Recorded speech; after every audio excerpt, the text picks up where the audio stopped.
Mesdames, Mesdemoiselles et Messieurs, chers compatriotes du Congo-Brazzaville, je vous salue, je suis Georges Goma. Je pense que pas mal de compatriotes me connaissent déjà parce que ça fait pas mal de temps que nous sommes sur le terrain de l'espace médiatique pour apporter notre critique et pour dire notre désagrément sur la manière dont notre pays, le Congo-Brazzaville, que nous aimons très, beaucoup, beaucoup, beaucoup, par-dessus tout, est en train d'être mené. Nous critiquons avec des mots très, très, très forts la gouvernance du Congo-Brazzaville depuis un certain temps, pas mal d'années maintenant. Et la force de notre critique est à la hauteur de la force que les gouvernants mettent à détruire, à démanteler, pièce par pièce, notre belle société, qui est la société congolaise. Et ceci sur tous les plans, sur tous les plans. On ne peut pas dire qu'il y a telle dimension de notre existence au Congo-Brazzaville qui marche à la perfection, qu'il s'agisse de l'économie. On voit très bien que sur le plan de l'économie, ce n'est pas qu'il y a un problème économique ou comme les gouvernants le disent, qu'il y a une crise qui est même planétaire en tant que telle. Les autres pays fonctionnent très bien, sont soumis aux mêmes impératifs que tout le monde dans le monde. Et on entend souvent les dirigeants du Congo dire la crise est internationale. Non, elle n'est pas internationale. La preuve, les autres pays fonctionnent correctement dans ce contexte international de crise, comme vous le dites. C'est tout simplement que la vie économique du Congo est brisée par les gouvernants qui dilapident sans gêne, hein, sans avoir honte, les deniers publics. On le voit très, très, très, très bien. Vous voyez? Et puis avec des dépenses abracadabrantesques, on peut le dire, hein, parce que l'argent du pays est dépensé soit par le vol, soit par l'achat de ce qui détruit le pays, c'est-à-dire l'achat des armes au Congo-Brazzaville. Vous voyez un peu. Alors, sur le plan social aussi, on sait très bien, je ne fais pas cette communication pour reciter encore cette litanie-là, nous le savons très bien que le Congo-Brazzaville se porte très, très, très, très, très mal sur ce plan-là. Sur le plan de la santé aussi, c'est pareil. Vous savez très bien que les morgues du Congo-Brazzaville sont remplies de cadavres. Et ces cadavres-là, ils meurent parce qu'évidemment, ils n'arrivent pas à se soigner. Alors que le pays regorge des médecins, des infirmiers et tout ce qu'il faut pour bâtir un système de santé qui soit un système de santé à la portée de tout le monde et que les gens puissent se soigner pour ne pas mourir ou tomber malade. Bon, sur d'autres plans aussi, je ne vais pas tout citer, nous le savons très très bien. Bon, l'objet pour lequel je prends la parole, c'est parce que il y a une problématique, il y a un enjeu qui a commencé depuis un certain temps et qui se continue aujourd'hui. Et que les gens se bombent le torse à dire que voilà, l'opération doit se continuer. Vous comprenez très bien, les uns et les autres ont pris la parole là-dessus. Certaines personnes au Congo-Brazzaville aussi, dans la population, ont pris la parole pour soutenir cette opération-là, et d'autres aussi se sont levés, pas des moindres, pour dénoncer cette opération. Et vous comprenez très bien que je voudrais parler évidemment de l'opération de la DGSP, la Direction générale de la sécurité présidentielle. Une fois de plus, je reprécise encore pour qu'on donne, n'est-ce pas, du sens aux mots que nous utilisons. Il s'agit de la sécurité présidentielle et non, ce n'est pas la sécurité républicaine, un truc comme ça. Parce que la République, à coup sûr, dans le sens plein du terme, ça n'existe pas au Congo-Brazzaville. Au Congo-Brazzaville, c'est un groupuscule mené par M. Denis Sassou Nguesso, autour desquels il a un certain nombre de personnes qui dirigent, n'est-ce pas, le Congo-Brazzaville. Il n'y a pas une république, il n'y a pas un État digne de ce nom pour bien mener les destinées, n'est-ce pas, de la République du Congo. Donc, je reviens encore là-dessus pour affirmer et réaffirmer notre opposition totale à cette à cette opération de la Direction générale de la sécurité présidentielle, qui est une opération complètement illégale et qui doit être condamnée avec la dernière des énergies pour des personnes qui ont encore la cervelle pour comprendre que les affaires de l'État restent des affaires de l'État et non pas des affaires individuelles. Pourquoi nous le disons?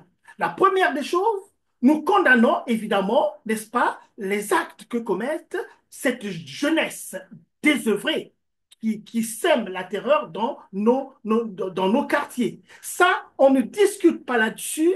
Les personnes qui sont saisies en train de poser ce genre d'actes doivent être appréhendées dans les formes et soumises, n'est-ce pas, aux institutions qui sont assermentées pour traiter ce genre de problème, c'est-à-dire à la justice. Et les institutions qui sont, on va le redire encore, qui sont dotées des moyens nécessaires, ces deux institutions régaliennes de l'État, ce qu'on appelle les instruments dont l'État seul a le monopole, puisqu'ils exercent ce monopole-là. C'est la police et la gendarmerie. Voilà les deux corps qui doivent régler les problèmes de délinquance juvénile ou d'autres types de délinquance également, qu'elles soient financières ou autre chose. Ce sont ces institutions-là qui doivent être sur le terrain parce que le contribuable congolais, n'est-ce pas, a mis son argent pour que ces corps de la République puissent fonctionner et assurer le bon sommeil à tout le monde. Assurer le bon sommeil à tout le monde. Si ces institutions ne font pas le travail pour lequel ils ont été assermentés, alors ça ne sert pas que ces institutions-là continuent à exister. Combien avons-nous des policiers au Congo-Brazzaville? Combien avons-nous des gendarmes au Congo-Brazzaville? Et combien est-ce que ces personnes-là gagnent-ils au Congo-Brazzaville? Pourquoi continuer à payer autant d'argent à des gens? Et Sassou Nguesso lui-même l'avait dit, hein, quand il avait des nuits blanches pour payer les gens, eh bien, les premiers qu'on payait, c'est évidemment, c'est ces gens-là. Vous voyez? C'est pas ceux qui se lèvent chaque matin pour aller travailler et qui en accumulent des dizaines et des dizaines de mois sans être payés. Mais ceux qui sont payés, ce sont les policiers qui sont payés, ce sont les gendarmes qui sont payés, ce sont les militaires qui sont payés. Vous voyez que nous sommes face à un État militarisé. Le fonctionnement du Congo étant, il fonctionne sous les auspices de ces instruments de répression de l'État, pas autre chose.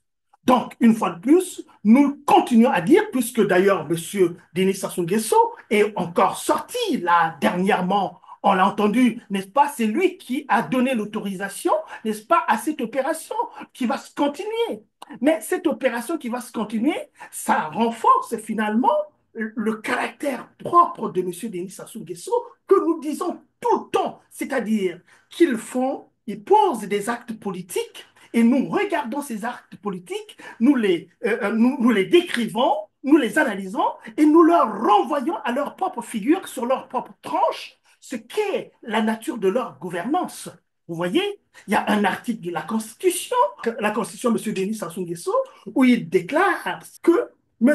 Denis Sassou Nguesso aura beau tuer les Congolais, il ne peut être traduit devant aucune cour, qu'il s'agisse de la Cour nationale, des cours de la justice nationale ou de la justice internationale.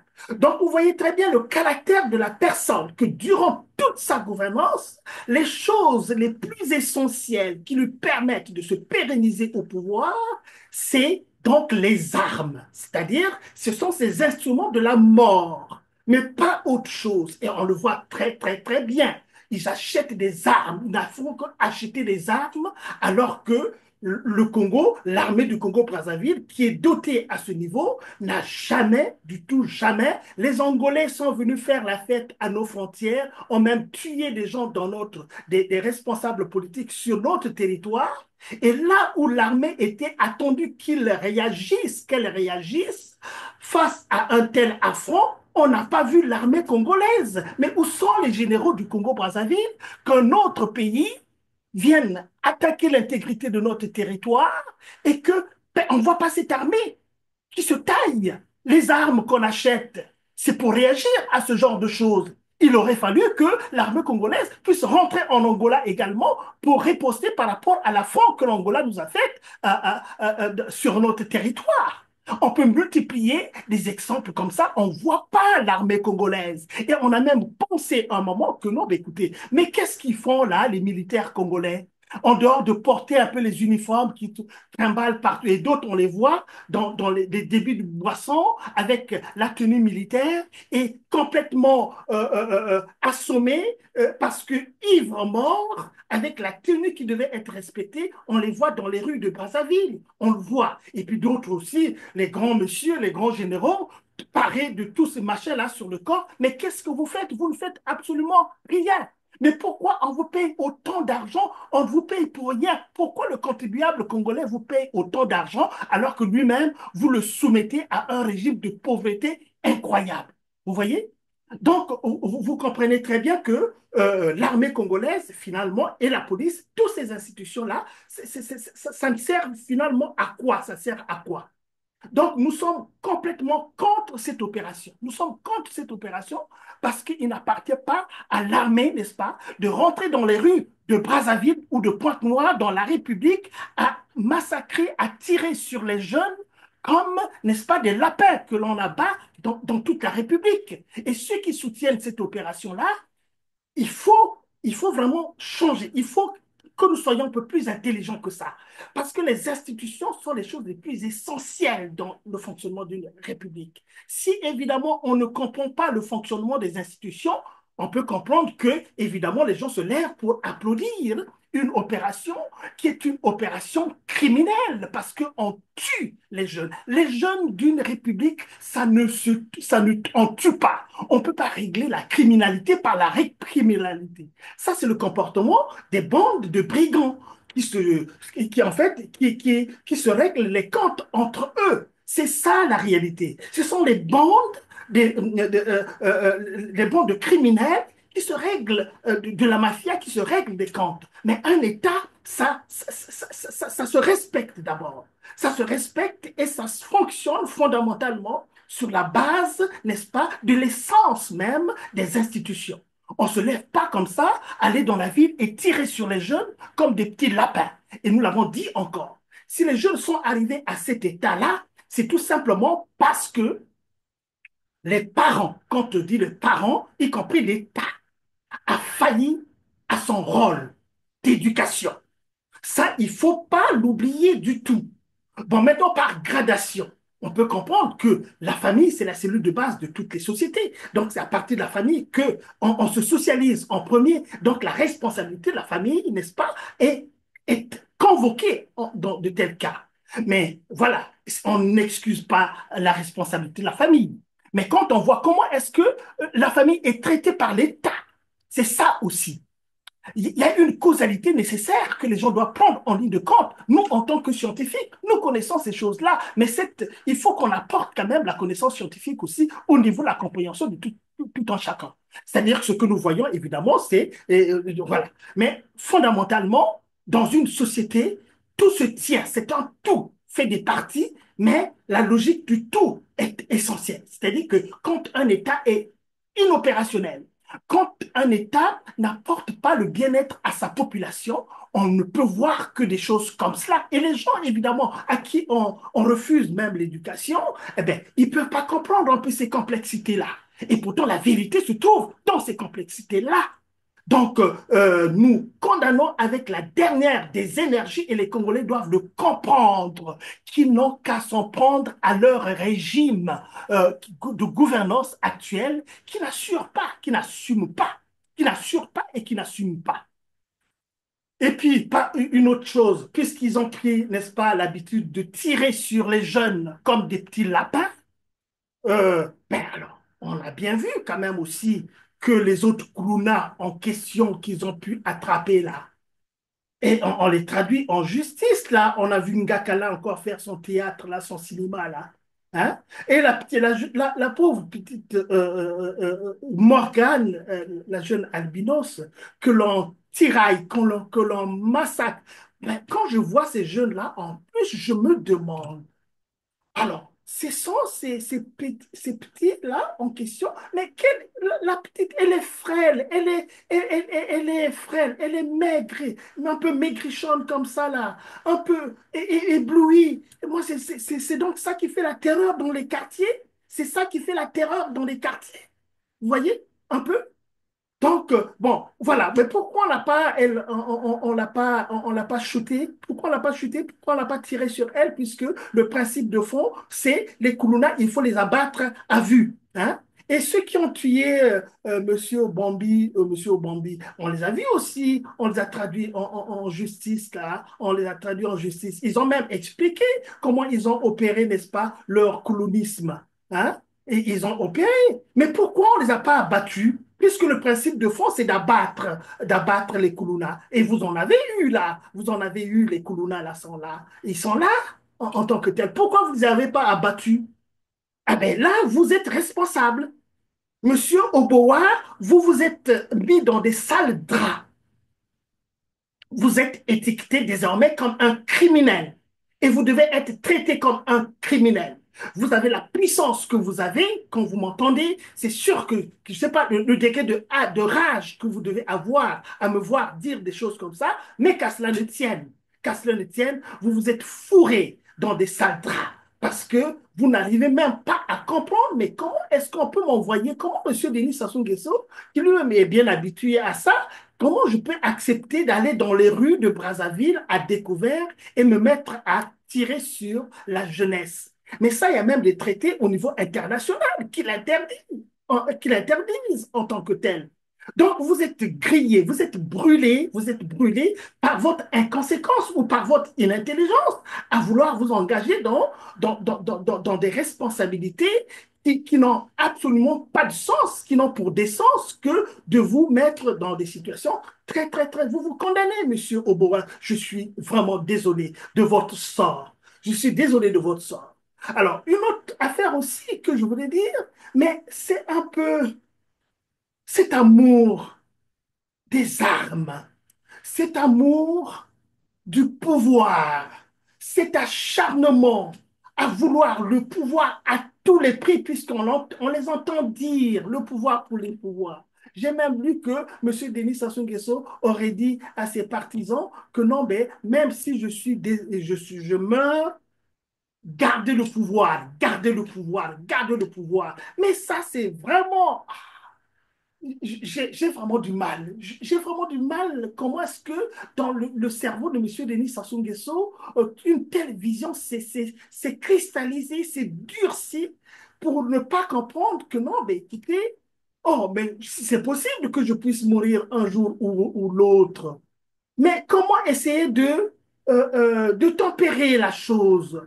Comment essayer de... Est-ce que les gens qui viendront après moi auront le courage que j'ai? Maintenant, ils n'auront pas le courage que vous avez. Ils n'auront pas les relations que vous avez, qui vous ont tenu en haleine, qui vous ont nourri et qui vous ont renforcé au niveau international. C'est-à-dire, je veux parler aussi de la France et tous les autres, parce que la France vous a aidé. Cette obsession que M. Denis Sassou Nguesso a pour les armes, pour le protéger. Mais à un certain moment, on pouvait comprendre que la lutte politique était tellement féroce avec ses contemporains. Vous voyez, avec ses contemporains, depuis que ça a commencé. Commencé depuis les Diawara, on est passé avec les Ngwabi, avec tout ce monde-là, toutes ces conflictualités de Mathusalem, qui datent de très, très, très longtemps. Et il a continué un peu avec cette conflictualité-là, avec les Tister Chikaya, avec les Louis-Sylvain Goma, qui est vivant encore, mais qui a su, n'est-ce pas, qu'il a su mettre, n'est-ce pas, là où il est maintenant.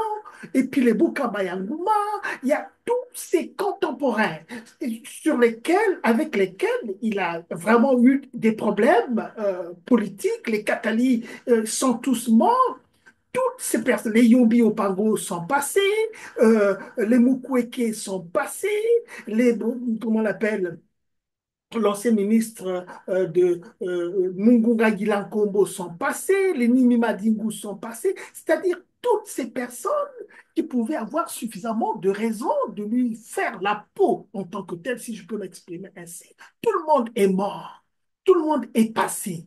Mais alors, on a du mal à comprendre que Comme il n'y a plus personne, mais qui en veut à Denis Sassou Nguesso? Qui a gardé la dent contre Denis Sassou Nguesso? Il n'y a plus personne puisque tout le monde est mort complètement. Et on a du mal à comprendre comment est-ce qu'il ne peut pas au moins avoir ce sursaut-là. Je sais qu'il ne le fera jamais.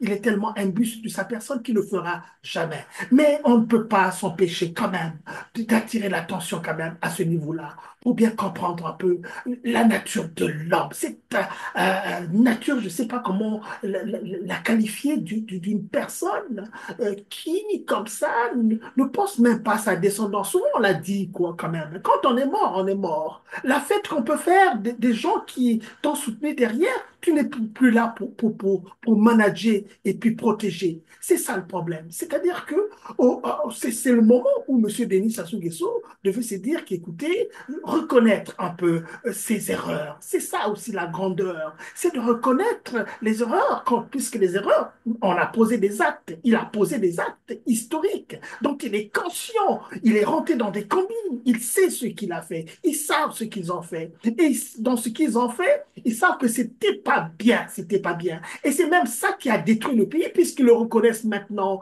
en tant que tel. Ils ont détruit le pays. Alors, comment peut-on avoir le courage de vouloir continuer jusqu'à la fin à détruire le pays de cette manière-là, sans se dire qu'à un certain moment, au point où j'en suis, j'ai vécu la vie que je devais vivre, le Congo s'est bien occupé de moi, depuis un jeune âge, j'ai eu toutes les femmes. Et puis, bon, tout ça, excusez-moi de m'exprimer aussi banalement comme ça, mais de temps en temps, il faut pour que les gens comprennent très, très, très, très bien. Donc, il serait temps aujourd'hui que j'essaie de reculer un peu, que j'essaie de reculer un peu. On lui a dit que non, mais les Congolais veulent tellement la paix qu'ils prendront, qu'ils prendront. Mais malgré cette ouverture des Congolais, la personne reste fermée, complètement fermée, et surtout, surtout, continue sur des erreurs en question. Il continue sur les erreurs. Il continue à tuer, à tuer, à tuer. Une fois de plus, ce qui restera quand même gravé dans l'histoire, ce n'est peut-être même pas la mort de Marien Ngouabi, puisque Marien Ngouabi, on savait très bien ce qu'ils avaient là-dedans. On voit très bien aussi l'histoire des femmes de Marien Ngouabi, Céline Ngouabi, qui après la mort de Ngouabi est enceinte, et c'est Sassou qui emmène l'enfant qui se marie à l'hôtel. C'est quand même, il nous parle, il nous dit la vérité de ce qui s'était passé. Hein, vous voyez? Mais moi, avec Ngouabi, on peut comprendre qu'il ait eu ce genre de choses. Mais aujourd'hui, pourquoi ne pas prendre ce recul-là? Pourquoi ne pas prendre ce recul-là pour se dire que non, ben écoutez, bon, j'ai fait ce que j'ai pu faire, et puis bon, voilà, je laisse l'espace, essayer de commencer à reconstruire un peu, donner la possibilité à ces Congolais pour se régénérer un peu en tant que tels. Hein. C'est ça qu'on a du mal à comprendre dans la personne de M. Denis Sassou Nguesso. Comment peut-on être aussi têtu, aussi accroché à un idéal maléfique dont on sait que ça ne fera que détruire, que détruire, que détruire.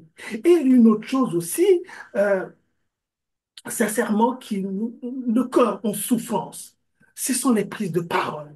À un moment, on se disait quand même que non, mais il y a des intellectuels quand même. Il y a des intellectuels qui pouvaient faire ce travail de fond, hein, ce travail ontologique, on peut le dire de cette manière-là, pour essayer quand même aussi d'aider la nation congolaise, de le sortir un peu du pétrin dans lequel il se trouve. Mais cette opération, n'est-ce pas, de la DGSE fait comment continuer à faire couler beaucoup d'encre. Et moi, ça passe pas, quoi. Moi, franchement, ça passe pas. Chez moi, ça passe pas. Ça ne passera jamais. Ça ne passera jamais quand on se met à tuer des gens. Et puis, bon, je parlais un peu des intellectuels. Des gens, beaucoup ont pris la parole. Monsieur Marion Michel Mandiba, qui est un grand intellectuel, reconnu, professeur d'université, de qui on pouvait quand même s'attendre à ce que nous rejoignions un peu l'éthique, n'est-ce pas, de l'académicien, et qui est juste, et qui est objectif, enfin l'objectivité, mais en fait, qui est juste. qui essaie n'est-ce pas, qui essaie de se caler dans l'éthique d'un universitaire, et qui recherche avant tout, n'est-ce pas, le bien-être de l'être humain, de l'homme en tant que tel, et de la femme aussi. Ça, c'est encore un autre sujet de débat. On dit de l'homme, on a oublié la femme. En tout cas, parlons de l'être humain. Et cette humanité, cet universalisme qui devait marquer tous les intellectuels en tant que tels, sans parti pris, mais dans les sorties. Et puis, j'ai lu une belle analyse de mon jeune frère, Omumba et Baka, qui a fait une très, très, très belle analyse là-dessus. Et j'en frémis encore de bonheur pour essayer de mettre M. Madiba vraiment le questionner, lui demander avec beaucoup de respect aussi comment il devait incarner, n'est-ce pas, cette posture de l'intellectuel. Bon, d'accord, Michel Madiba, Oboa, c'est ton petit que tu as vu grandir, d'accord, mais nous sommes face quand même à des affaires qui vont au-delà, n'est-ce pas, des émotions ou de l'affectivité que l'on peut avoir par rapport à une personne, puisque si j'ai bien compris, vous regrettez surtout que dans la loi, il n'est pas eu un article, n'est-ce pas, qui encadre un peu ce type de punition, c'est-à-dire de tirer sur les jeunes en pleine capitale comme des lapins. C'est-à-dire, pour vous, il aurait fallu que nous pensions à ça, parce que ces jeunes-là, et vous l'avez dit vous-même aussi, que ces jeunes-là, c'est l'émanation, n'est-ce pas, de ce régime en place, ou bien de certaines personnes au sein de ce régime qui attendaient de Denis Sassou Nguesso et qui n'ont pas eu de Denis Sassou Nguesso ce qu'ils attendaient et qui vont, n'est-ce pas, remuer ces petits pour déranger l'affaire. Mais non, non, non, non, non. Mais c'est trop facile, professeur Mandiba. Nous ne devons pas, vous ne devez pas, sincèrement, c'est inadmissible. Moi, je pense que c'est inadmissible. Parce que dans cette affaire-là, il faut saisir un peu l'origine du malaise du Congo-Brazzaville, du malheur du Congo, du malaise et du malheur du Congo-Brazzaville. Et vous êtes comptable là-dedans aussi. La mouvance du PCT, de toutes les façons, on voit encore le PCT, quand la démocratie est arrivée, eh bien, on sait où se trouvait le PCT. Même les Oba, pour nous, sont devenus les membres de l'UPADS. Vous comprenez un peu ce qui a dû se passer. Et quand on a vécu ce qu'on a vécu, le retour du PCT par les moyens que l'on connaissait, et un intellectuel devait condamner la façon dont M. Denis Sassou Nguesso a repris le pouvoir avec une violence inouïe. Ça, c'est incompatible avec l'éthique d'un académicien, d'un universitaire en tant que tel. Ça, c'est déjà, en fait, ça c'est la faute originelle. La faute originelle se situe au niveau du retour de Denis Sassou Nguesso, du coup d'État du 5 février, du 5 juin 1997, parce que vous comprenez très bien que M. Denis Sassou, c'était prémédité. M. Denis Sassou Nguesso a préparé sa guerre. Moi, j'étais sur la place de Paris, j'ai vu Denis Sassou Nguesso préparer sa guerre et repartir, reprendre le pouvoir comme il a pris.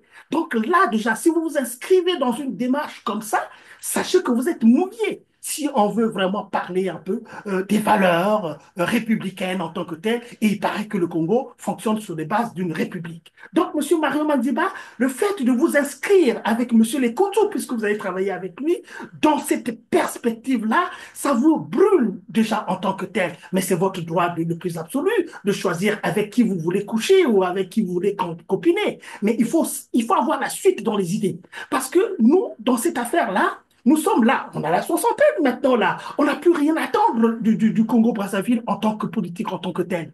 Ça, maintenant, on regarde plutôt les jeunes qui viennent après nous. Et nous leur donnons ces lumières-là pour qu'au moins demain, ils puissent avoir, n'est-ce pas, une bonne façon de diriger le Congo-Brazzaville en tant que tel. Donc, si vous vous êtes inscrit dans cette démarche du coup d'État, et que dans le processus même de la réinstallation, n'est-ce pas, de ce régime dictatorial, vous avez eu maille à partir avec certains caciques, les clans que vous êtes formés là-bas, Monsieur Lekunzu en sait quelque chose également.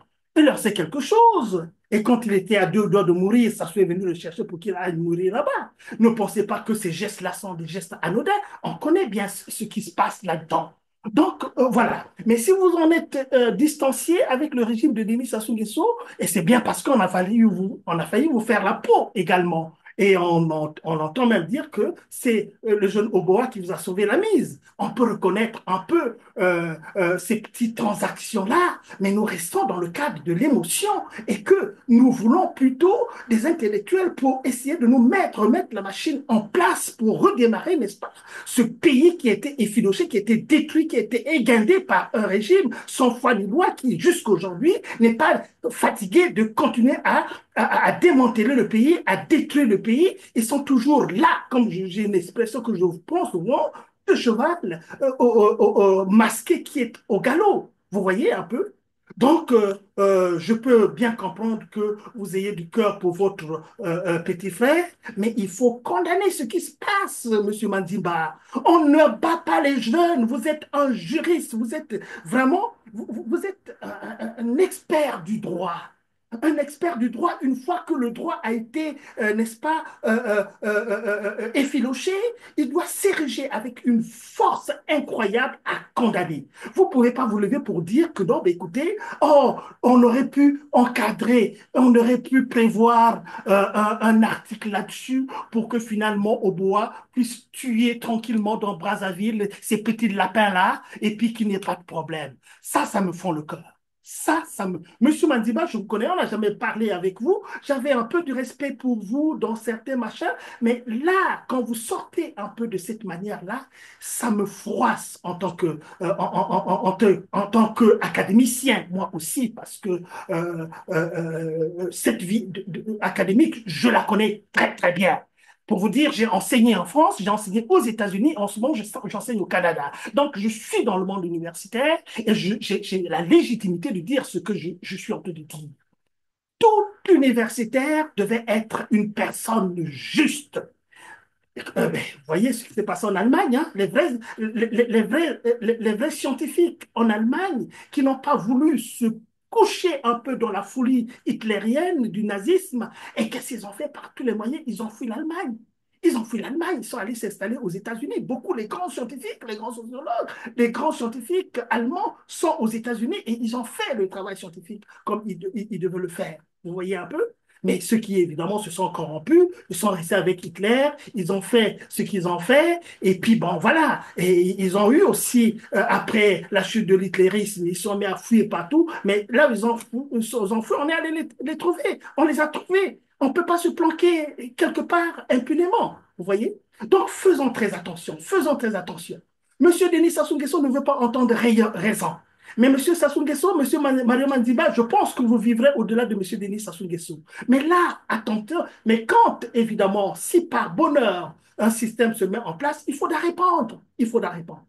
Ce système qui s'est installé au Congo-Brazzaville, c'est l'un des pires systèmes que l'Afrique n'ait jamais porté. Vous le savez très bien.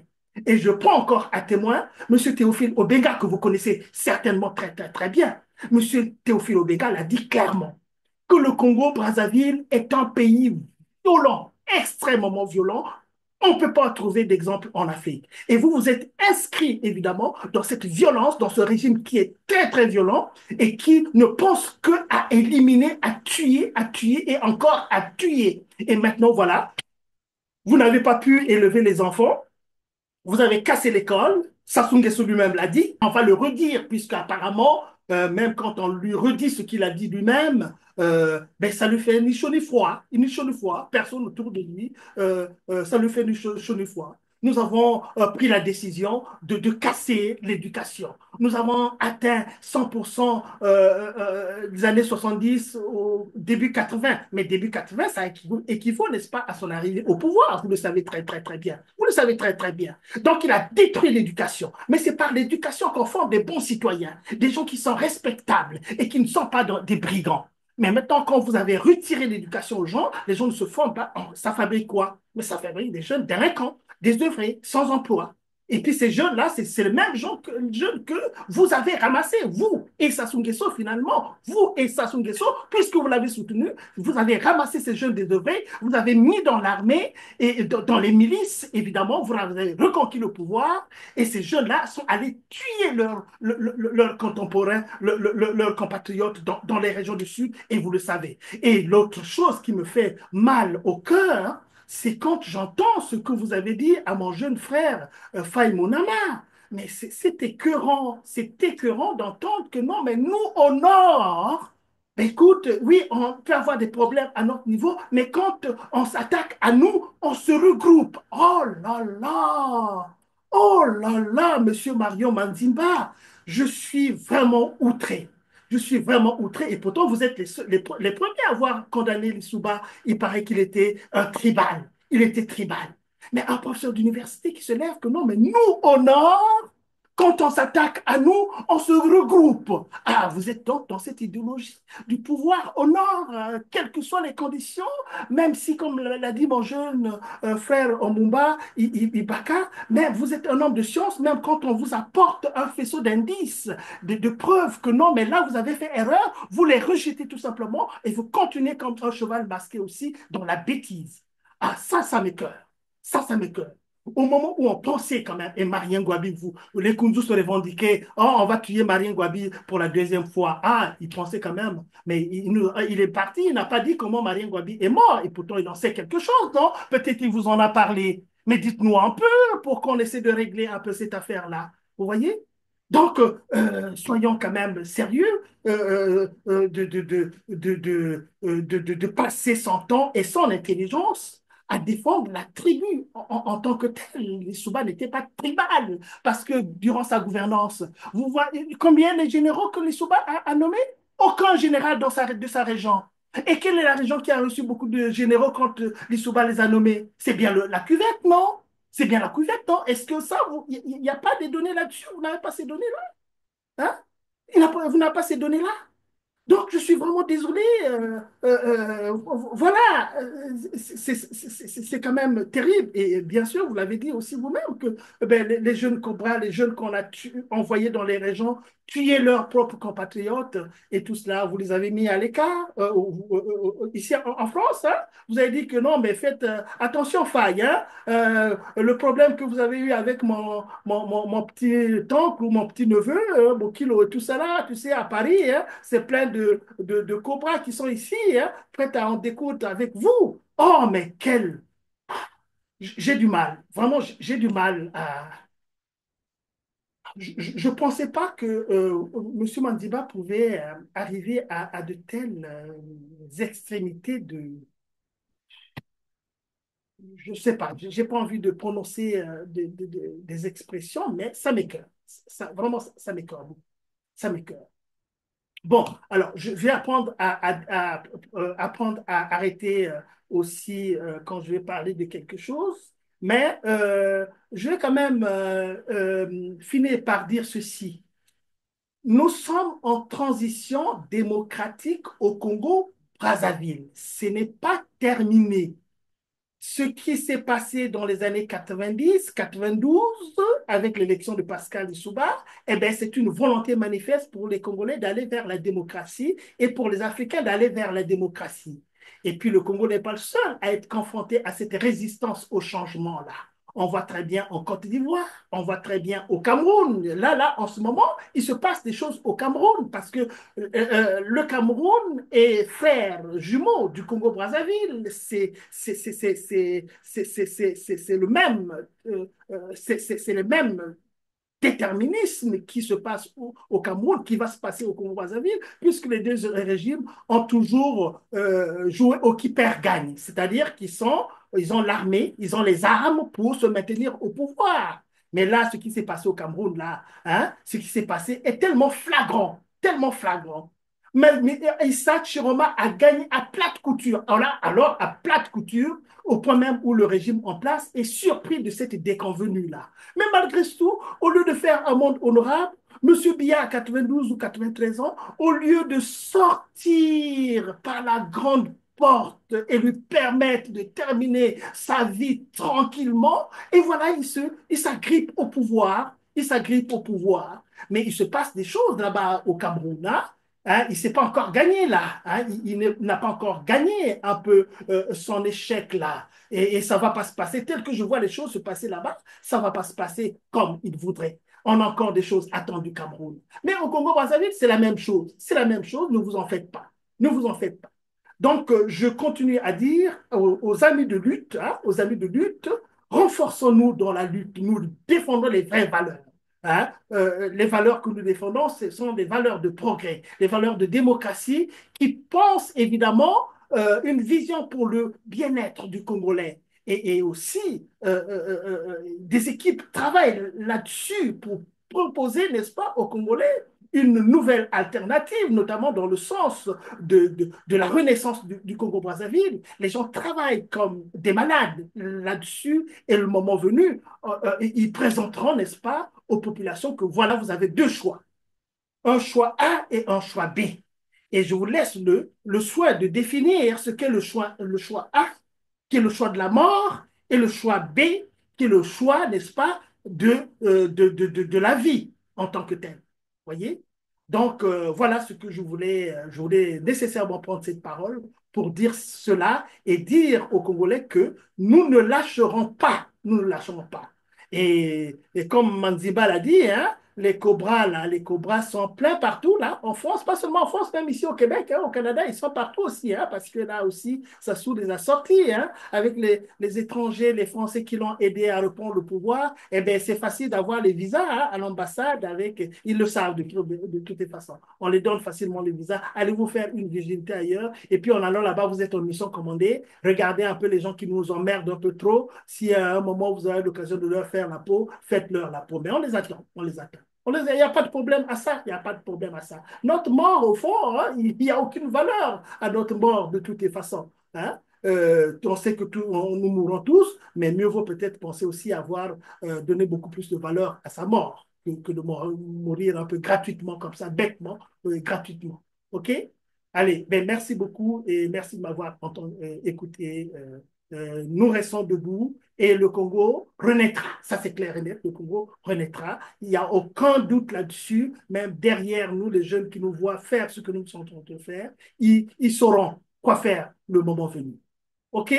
Allez, à très, très, très bientôt. Et suivez-nous sur les ondes de TLR TV R7 avec M. Christian Perrin. Merci.